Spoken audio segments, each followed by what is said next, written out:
Razão, o objetivo. Sentimento maior para não desviar o caminho. Pergunta: o que me faz escolher um caminho? Resposta: uma perspectiva, aquilo que chama mais atenção. Como escolher melhor? Tirar proveito das oportunidades, mesmo que sejam muito pequenas. Ligar com um modo de vida possivelmente positivo. Buscar possíveis parcerias para viver de forma saudável.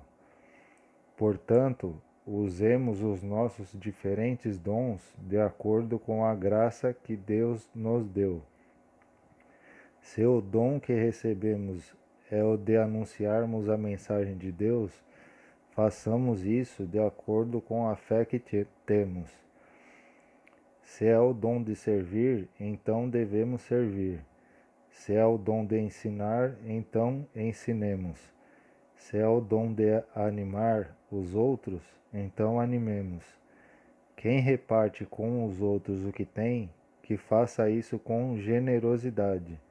Quem tem autoridade, que use a sua autoridade com todo cuidado. Quem ajuda os outros, que ajude com alegria. Que o amor de vocês não seja fingido. Odeiem o mal e sigam o que é bom. Amem uns aos outros com amor de irmãos em Cristo e se esforcem para tratar uns aos outros com respeito. Alicerce fundamental. A força maior prevalece. Salmos 25. Confiança. Deus guia os humildes no caminho certo e lhes ensina a sua vontade. Ele é fiel e com amor guia todos os que são fiéis à sua aliança e obedecem aos seus mandamentos. Aqueles que temem o Senhor aprenderão com ele o caminho que devem seguir. Eles sempre terão sucesso e a terra prometida será dos seus filhos. Provérbios 16. Ensinamento. Quem presta atenção no que lhe ensinam terá sucesso. Quem confia no Senhor será feliz. Provérbios 20. Ter um plano. Procure bons conselhos e você terá sucesso. Não entre na batalha sem antes fazer planos. Provérbios 27. Assuma o erro.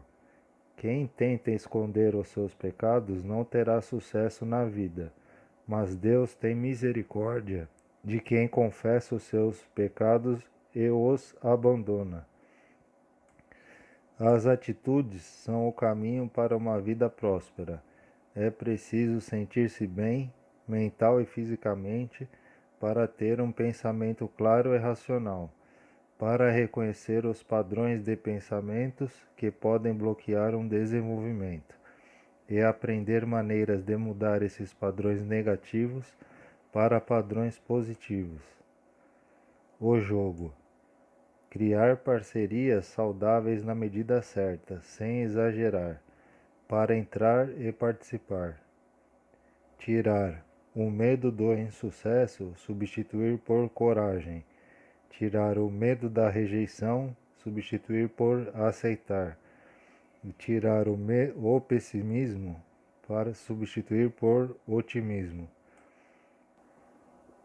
A nova aliança. Por acaso, como acontece com alguns, nós precisamos entregar carta de recomendação para vocês ou pedi-las a vocês? Vocês mesmos são a nossa carta, escrita no nosso coração para ser conhecida e lida por todos. Sim, é claro que vocês são uma carta escrita pelo próprio Cristo e entregue por nós. Ela não foi escrita com tinta, mas com o Espírito do Deus vivo. Ela não está gravada em placas de pedra, mas em corações humanos. Dizemos isso por causa da confiança que temos em Deus por meio de Cristo.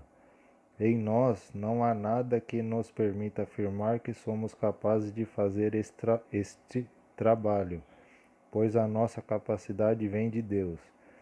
É Ele que nos torna capazes de seguir a nova aliança, que tem como base não a lei escrita, mas o Espírito de Deus. A lei escrita mata, mas o Espírito de Deus dá a vida. Quando a lei que traz a morte foi gravada em placas de pedra, a glória de Deus apareceu, e o rosto de Moisés ficou brilhando. O brilho do seu rosto já estava desaparecendo quando ele entregou as placas para o povo de Israel. Mas mesmo assim, esse brilho era tão forte que os israelitas não podiam fixar os olhos em Moisés. Seu domínio da lei veio com tanta glória, quanto maior ainda é a glória que acompanha o domínio do Espírito de Deus. A lei que condena as pessoas teve glória, porém muito mais glória tem o Espírito, que traz a salvação. Pois a glória que antes era tão grande, não é mais nada por causa da glória de agora, que é muito maior. De modo que, se houve glória naquilo que durou somente um pouco de tempo, muito mais glória tem aquilo que dura para sempre. E porque temos essa esperança, agimos com toda confiança. O véu de Moisés foi tirado quando ele se voltou para o Senhor. Aqui a palavra Senhor quer dizer o Espírito. E onde o Espírito do Senhor está presente, aí existe liberdade. Portanto, todos nós com o rosto descoberto refletimos a glória que vem do Senhor. Essa glória vai ficando cada vez mais brilhante e vai nos tornando cada vez mais parecidos com o Senhor, que é o Espírito. Gênesis capítulo 1. A criação do universo e da raça humana. É o começo da Bíblia Sagrada. No começo, Deus criou os céus e a terra. A terra era um vazio, sem nenhum ser vivente, e estava coberta por um mar profundo. A escuridão cobriu o mar, e o Espírito de Deus se movia por cima da água. Então Deus disse: que haja luz, e a luz começou a existir. Deus viu que a luz era boa e a separou da escuridão. Deus pôs na luz o nome de dia, e na escuridão pôs o nome de noite. A noite passou e veio a manhã. Esse foi o primeiro dia. Alinhando o emocional, a corrida. No passado, todas as coisas valiam muito para mim, mas agora, por causa de Cristo, considero que não tem valor nenhum. E não somente essas coisas, mas considero tudo uma completa perda, comparado com aquilo que tem muito mais valor, isto é, conhecer completamente Cristo Jesus, o meu Senhor. Pois agora é por meio da minha fé em Cristo que eu sou aceito. Essa aceitação vem de Deus e se baseia na fé. Tudo o que eu quero é conhecer a Cristo e sentir em mim o poder da sua ressurreição, com a esperança de que eu mesmo seja ressuscitado da morte para a vida. Não estou querendo dizer que já consegui tudo o que eu quero, ou que já fiquei perfeito, mas continuo a correr para conquistar o prêmio, pois para isso fui conquistado por Cristo Jesus. É claro que eu não penso que já consegui isso. Porém, uma coisa eu faço: esqueço aquilo que fica para trás e avanço para o que está na minha frente. Corro direto para a linha de chegada a fim de conseguir o prêmio da vitória. Esse prêmio é a nova vida para a qual Deus me chamou por meio de Cristo Jesus. Todos nós que somos espiritualmente maduros devemos ter essa maneira de pensar. Porém, se alguns de vocês pensam de maneira diferente, Deus vai tornar as coisas mais claras para vocês. Portanto, vamos em frente na mesma direção que temos seguido até agora. Tenham sempre alegria, unidos com o Senhor. Repito, tenham alegria. Não se preocupem com nada, mas em todas as orações peçam a Deus o que vocês precisam e orem sempre com o coração agradecido. E a paz de Deus, que ninguém consegue entender, guardará o coração e a mente de vocês, pois vocês estão unidos com Cristo Jesus. A oração. Quando vocês orarem, não sejam como os hipócritas. Eles gostam de orar de pé nas sinagogas e nas esquinas das ruas para serem vistos pelos outros. Eu afirmo a eles que isso é verdade. Eles já receberam a sua recompensa. Mas você, quando orar, vá para o seu quarto, feche a porta e ore ao seu Pai, que não pode ser visto. E o seu Pai, que vê o que você faz em segredo, lhe dará a recompensa. Nas suas orações, não fiquem repetindo o que vocês já disseram, como fazem os pagãos. Eles pensam que Deus os ouvirá porque fazem orações compridas. Não sejam como eles, pois antes de vocês pedirem, o Pai de vocês já sabe o que vocês precisam. Portanto, orem assim: Pai nosso que estás no céu, santificado seja o vosso nome. Traz humildade, Deus, acima de nós e com honestidade que todos reconheçam que teu nome é santo. Venha a nós no vosso reino, seja feita a vossa vontade, assim na terra como no céu. Pedido a Deus, o Criador de tudo, com a vontade de servi-lo no seu reino, reino de Deus. O pão nosso de cada dia nos dai hoje, continuando o pedido para nossas necessidades de corpo e do espírito. Perdoai as nossas ofensas, assim como nós perdoamos a quem nos tem ofendido. Reconhecer uma situação para um crescimento. E não nos deixeis cair em tentação, mas livrai-nos do mal. Mais um pedido para seguir tudo bem nas nossas vidas. Amém é igual a confirmação.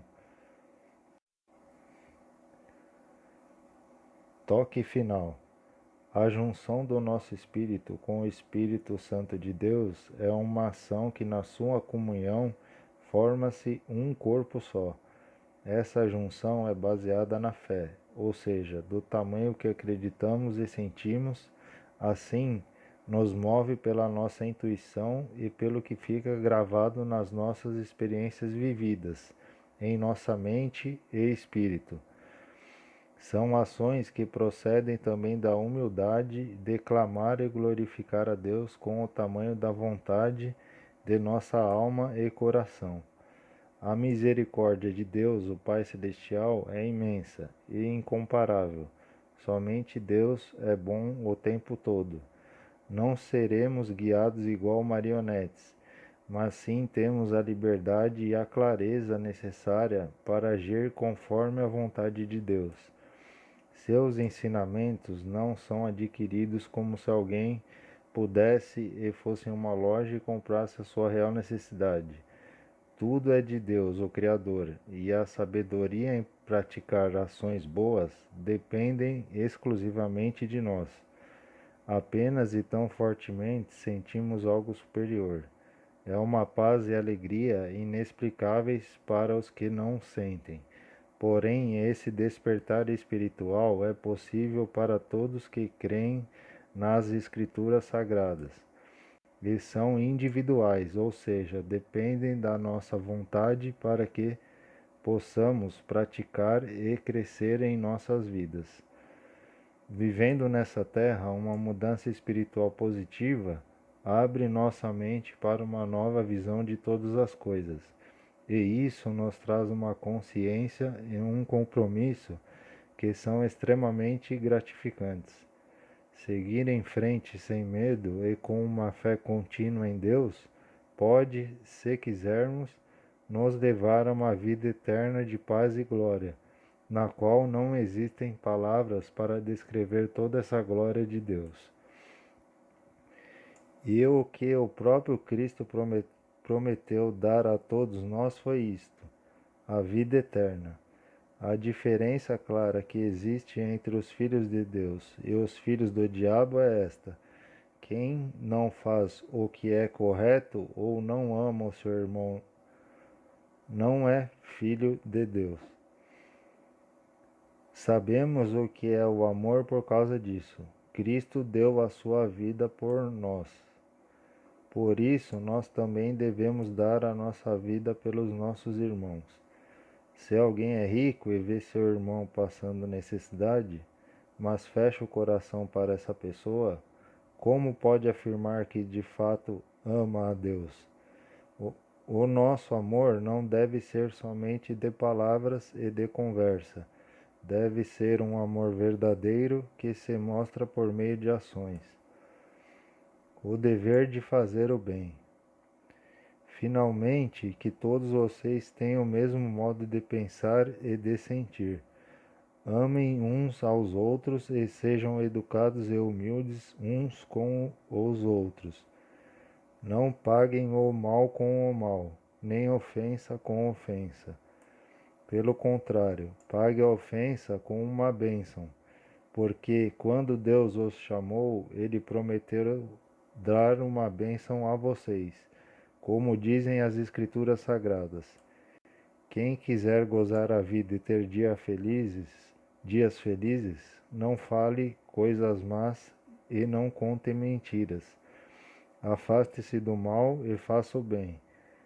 Procure a paz e faça tudo para alcançá-la, pois o Senhor olha com atenção as pessoas honestas e ouve os seus pedidos, porém é contra os que fazem o mal. Desenvolvido por Marcos Teixeira Sarraquian. Deus seja louvado hoje e sempre. Amém.